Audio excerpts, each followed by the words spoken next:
ماہ جبینوں کی اداؤں سے الجھ بیٹھا ہوں، اس کا مطلب ہے بلاؤں سے الجھ بیٹھا ہوں۔ باب تاثیر سے ناکام پلٹ آئی ہیں، اس لیے اپنی دعاؤں سے الجھ بیٹھا ہوں۔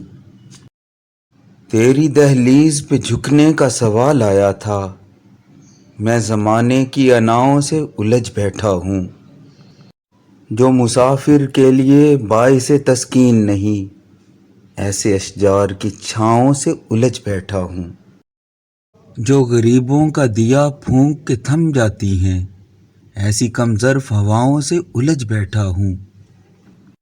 اب تیری گود کے پالوں میں بھی احساس نہیں، بس یہی سوچ کے گاؤں سے الجھ بیٹھا ہوں۔ عرش والے میری توقیر سلامت رکھنا، عرش والے میری توقیر سلامت رکھنا، فرش کے سارے خداؤں سے الجھ بیٹھا ہوں۔ اپنے قاتل سے الجھنے کا ارادہ کر کے لوگ کہتے ہیں خلاؤں سے الجھ بیٹھا ہوں۔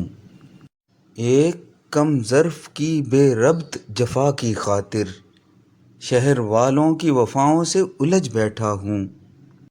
تیری دستار سے کاظم میں الجھ نہ پاتا، بس یہی سوچ کے پاؤں سے الجھ بیٹھا ہوں۔